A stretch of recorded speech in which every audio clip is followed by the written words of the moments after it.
Drake? What up? I got something to say.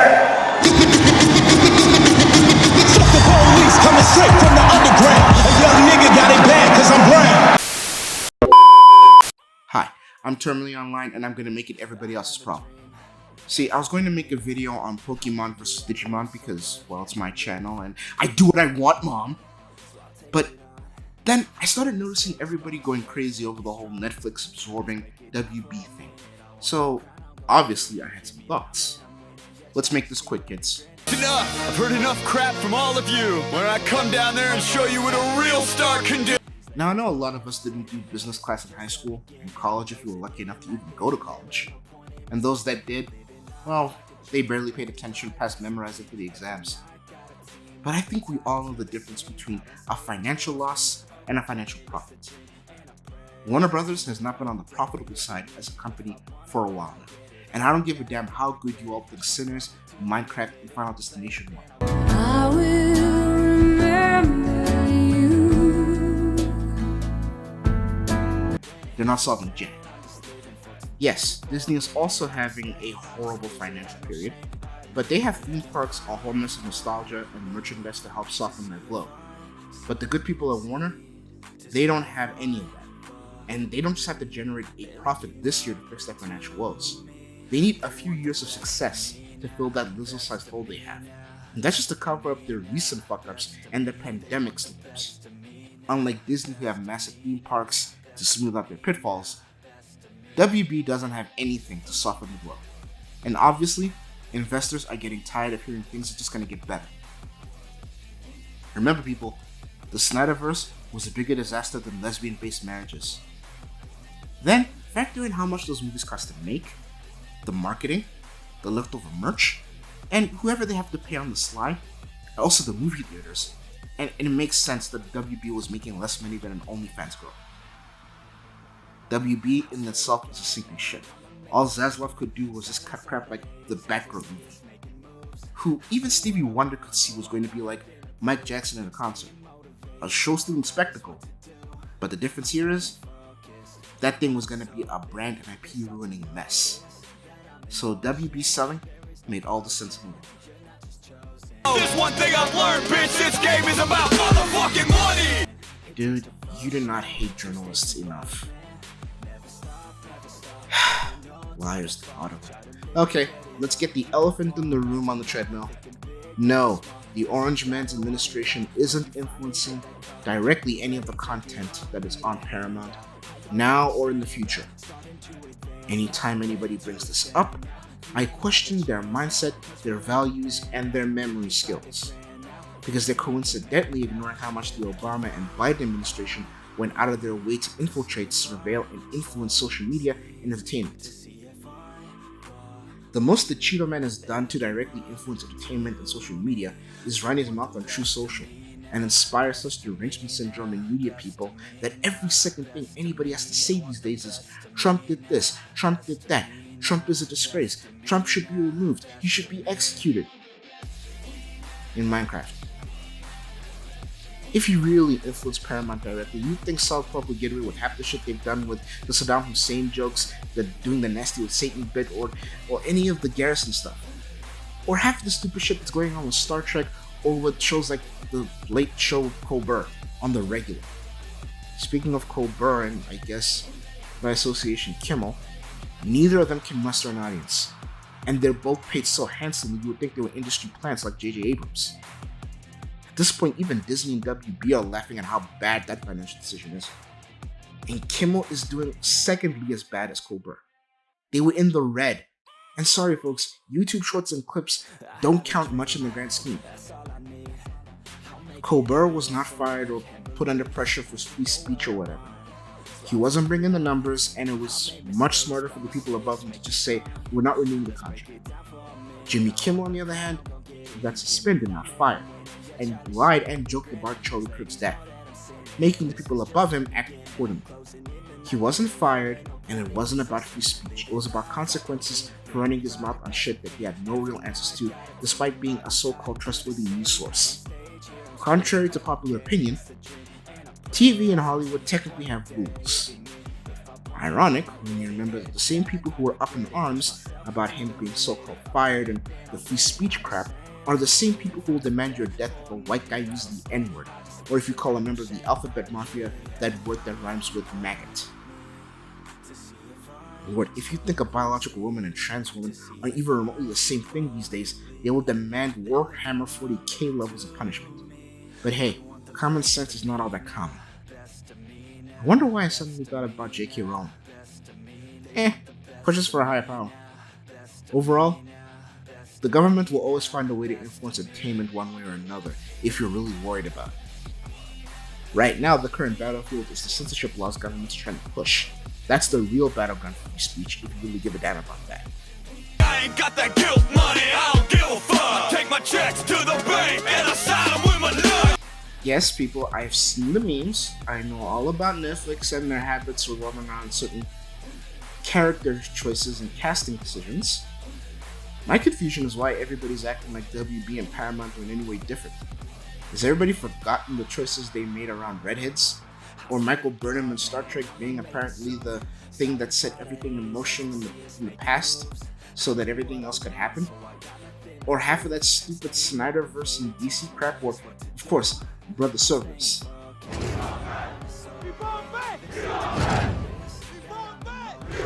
I mean, come on guys, we were all joking at the time that the Weasley family were now going to suddenly become black. Instead, we got Brother Servers representing for us.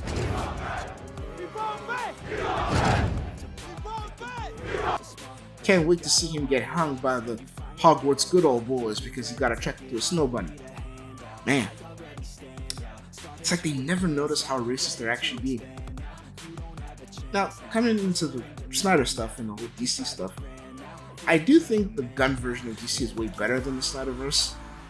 I mean, the bar was not that high to begin with the Snyder, but Gunn is at least is closer to the comics, in a positive way, even if it's not the best version of it. What I think screwed James Gunn over mostly is the sad reality that the superhero genre is now synonymous with slop. Thank you, Marvel. And movies are basically synonymous with wait for streaming now. Which leads me to my next point. Enough! I've heard enough crap from all of you. When I come down there and show you what a real star can do, I swear blood. You know, I'm getting pretty annoyed by people bitching about cinema dying. Yet not even a year ago, those same people would say, why should I go to the movies if I can watch it online or at home? Don't get me wrong, there hasn't been a decent movie that was worth going to the theater this year besides F1, Ballerina, and Weapons in my opinion, and the economy and current employment rate, yeah, that can make going to the movies feel near gold-digging hoe levels of absurd. Now I ain't saying she a gold digger, but she ain't messing with no broke. So I understand for broke reasons why you won't go, but come on, man. What did we expect? I don't know, something amazing, I guess. Me too, kid. If no one goes, then it's guaranteed that movie theaters are going to be on life support regardless of any of those films' quality. It's like if an annoying SJW or current wave feminist kept running her mouth about men being 1, 2, 3 or dude bros being all insufferable by saying shit like This stupid. This stupid. all the time and then getting surprised that they're about as single as I am.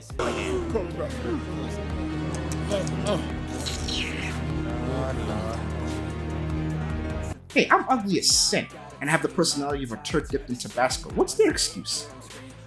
Hell, I'm private enough to admit I'm a fuck up. But you get my point. You can blame streaming all you want, but studios basically trained and conditioned us to wait for streaming after Randy and Mickey decided to get freaky with Batman's namesake and made it all of our problems.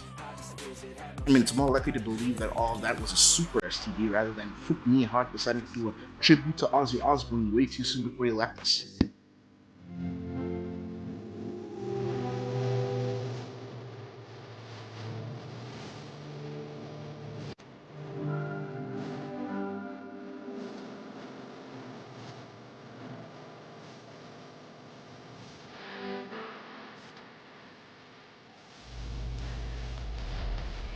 Too bad it still wasn't enough since Disney Plus has never made a real profit and has only been surviving due to weird adults who rather go to the parks instead of making a 401k.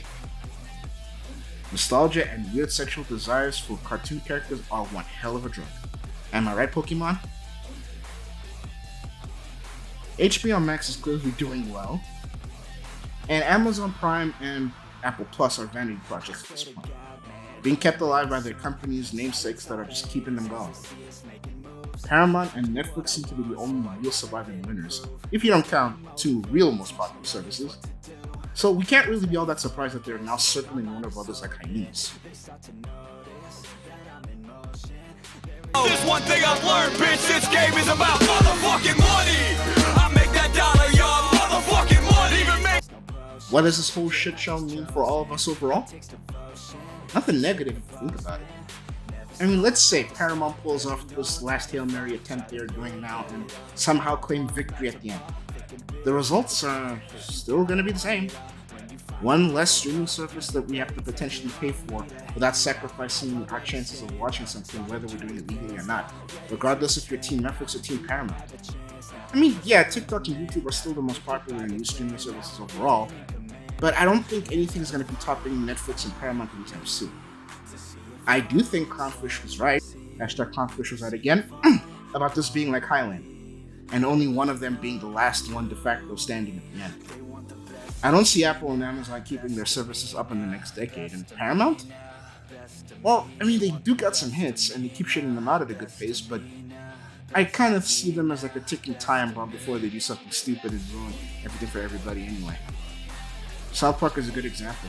Once good, and then started doing stupid shit like the whole political stuff they've been doing lately, despite their history of being apolitical.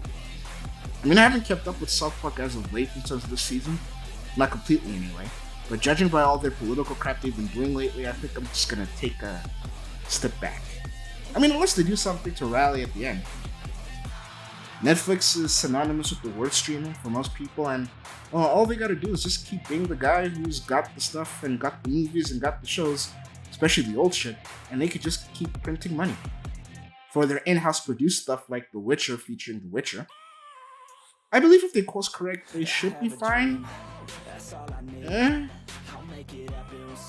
honestly, if old physical media suddenly made a comeback and the economy got better, then maybe they'll have to pay me, but for now, they should be fine.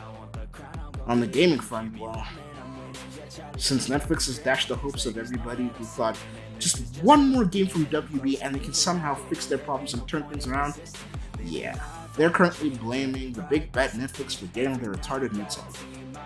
For those people, I gotta ask, did you guys forget how dogshit everything has been?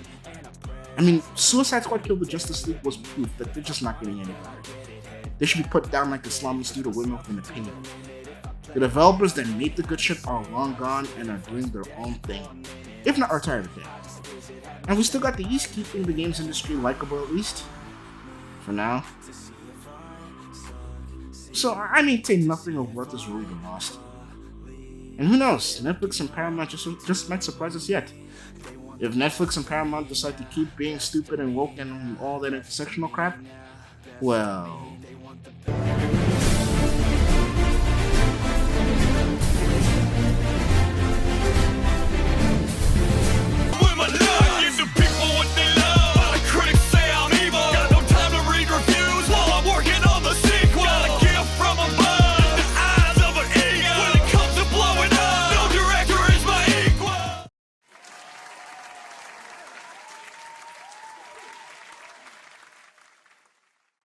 Personally, I like going to the movies, whether going alone or with my friends.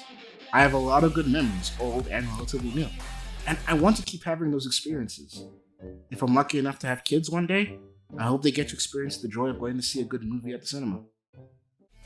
I don't think cinema is completely dead, nor that it will completely die off at any point. I mean, hey, musical theater still exists today. So I think movie theaters should still have a shot.